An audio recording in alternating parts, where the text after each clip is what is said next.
Alors salut mes petits chats, aujourd'hui on va faire un tuto sur les cernes parce que je ne sais pas si vous voyez, mais j'ai vraiment une sale tronche. J'ai passé une semaine vraiment intensive et crevante, donc on va apprendre comment détourner l'attention un peu de ce petit problème.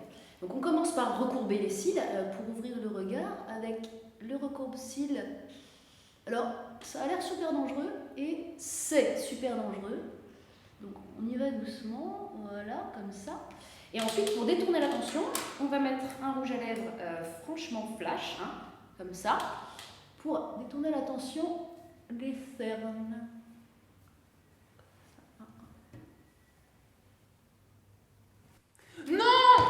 Fond de teint, mascara, rouge à lèvres, on utilise des cosmétiques tous les jours ou presque. Est-ce vraiment anodin? Le maquillage peut-il contenir des produits toxiques? Bien sûr qu'il y a des tas de produits toxiques, les phtalates, les parabènes, les produits cancérigènes, les perturbateurs endocriniens. Les officiellement toxiques, on ne les trouve plus, ou on ne devrait plus les trouver. Et on les trouve encore. Pourquoi? Parce que, prenons l'exemple du plomb, pour les rouges à lèvres. C'est un grand classique. Avant, on en mettait parce que ça fait partie pour fixer les pigments, tout ce qu'on veut. Mais maintenant, on n'en met pas forcément. Mais les minéraux sont extraits du sol, et le sol est contaminé par le plomb, tout le monde le sait. Donc forcément, on a du mercure, on a du plomb, on a du cadmium, non pas parce qu'on l'ajoute dans le produit, mais parce qu'il y en a comme impureté, comme trace, dans les minéraux qu'on utilise pour les rouges à lèvres ou pour d'autres produits de maquillage. Bon, vu comme ça calme un peu. Mais en fait, les industriels ne peuvent pas non plus faire n'importe quoi. Les enjeux sont trop importants au vu d'un marché qui représente plus de 100 milliards d'euros. Afin de réduire au maximum la survenue d'effets secondaires, les produits cosmétiques sont testés dans des laboratoires, comme celui du docteur Fabrice Neslani à l'Institut Pasteur de Lille. On a développé des modèles cellulaires spécifiques pour les ingrédients cosmétiques, puisque depuis mars 2013, il est strictement interdit d'utiliser l'animal pour tester des ingrédients cosmétiques ou des mélanges d'ingrédients. Mais c'est quoi exactement ces modèles?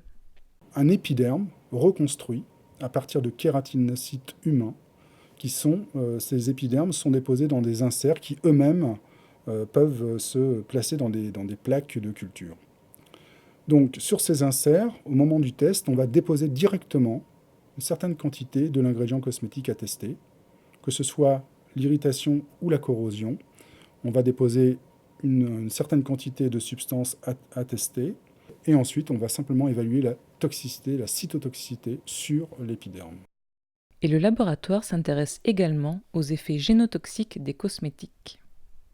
Qu'est-ce que la génotoxicité? C'est l'interaction d'une substance, quelle qu'elle soit, une substance chimique, une substance pharmaceutique, un ingrédient cosmétique, qui peut réagir avec l'ADN.